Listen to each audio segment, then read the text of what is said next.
to the stage. Thank you. Thank you.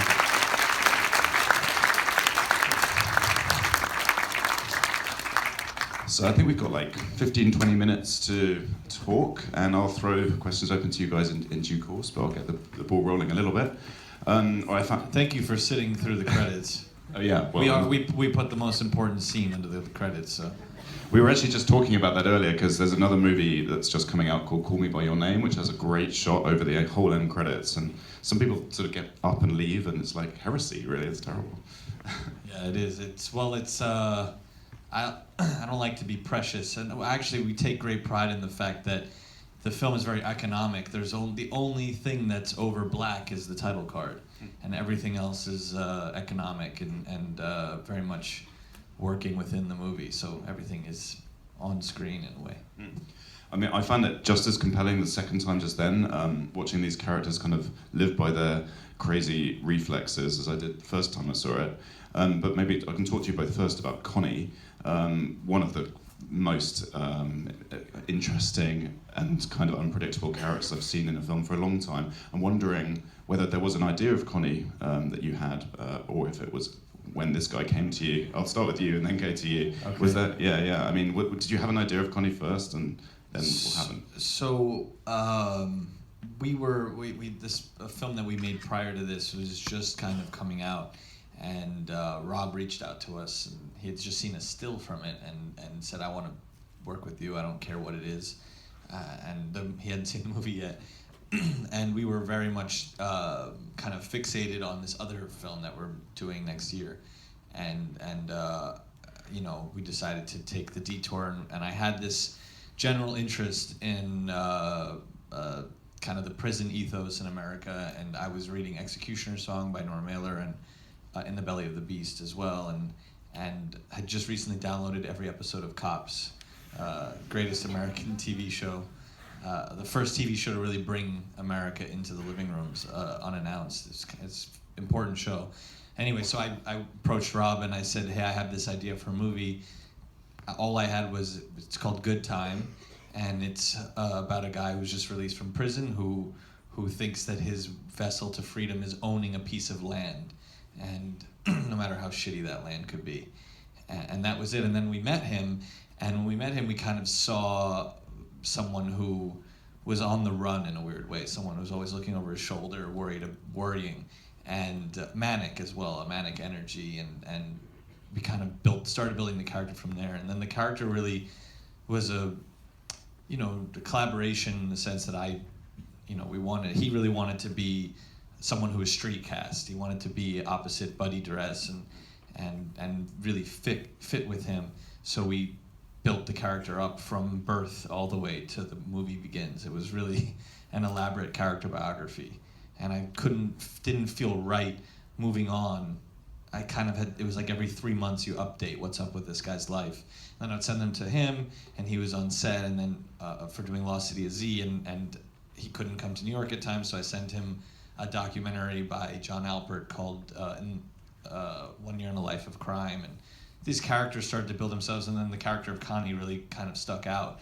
This kind of dead-end dreamer in a way, a winner who never wins, and somebody who's kind of can see the matrix of society because he did time in prison. And that's kind of the nexus of it.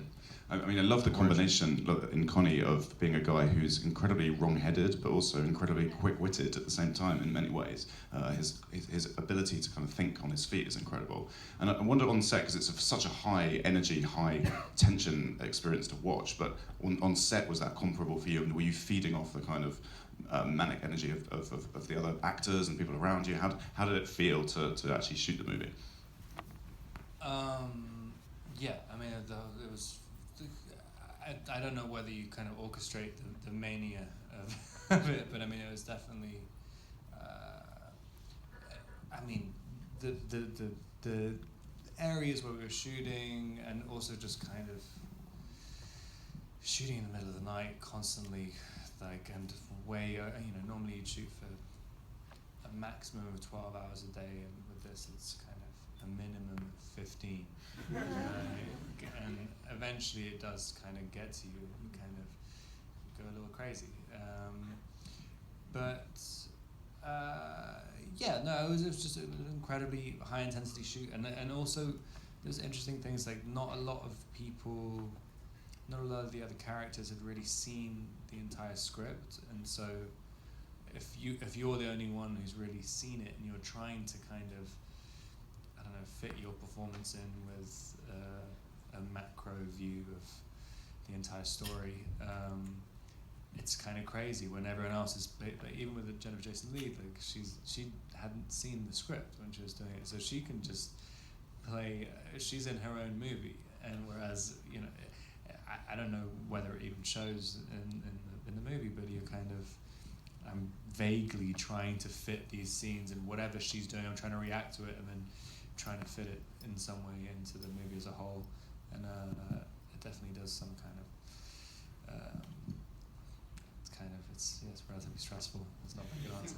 You said something, Rob, before we started shooting, you said something interesting, and when I would take dailies and I would kind of take pieces of 103 Boy Never music and just put it on there without sound and just send them to you in the middle of the night, you would often say that Connie's like a Martian, like he's an alien superhero in a strange way, and his superpower is that he can see like 20 seconds into the future, and I thought that was fascinating because a lot of the writings of Mailer was the the con when they get out, the ex-con when they get out, they really are aliens in the landscape, and they're destined for recidivism. They're destined to kind of go back in this kind of vicious cycle.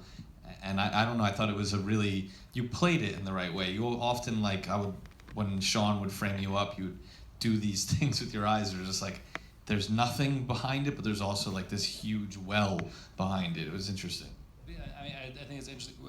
One of the first things Josh said was like, I think both of our reactions to the first draft of the script was like, he's a hero, he's a superhero. Because the first script was, the first draft is pretty different as well, and the original ending was that Connie just kind of disappears. He's just this ghost who kind of disappears into the ether afterwards.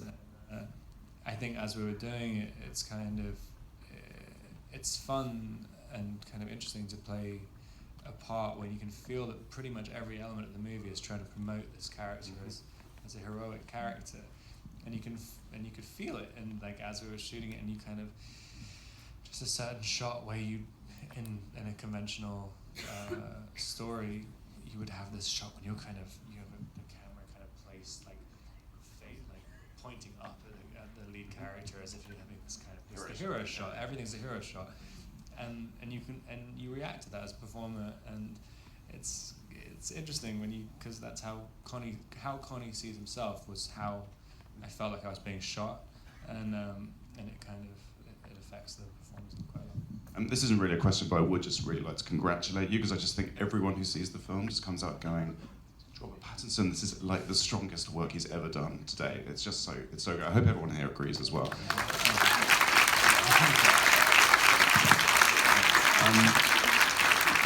It's time to throw it open to you guys. I think there are roving mics wandering around, so I'll go straight to the middle first here, and then we'll come out right and then left.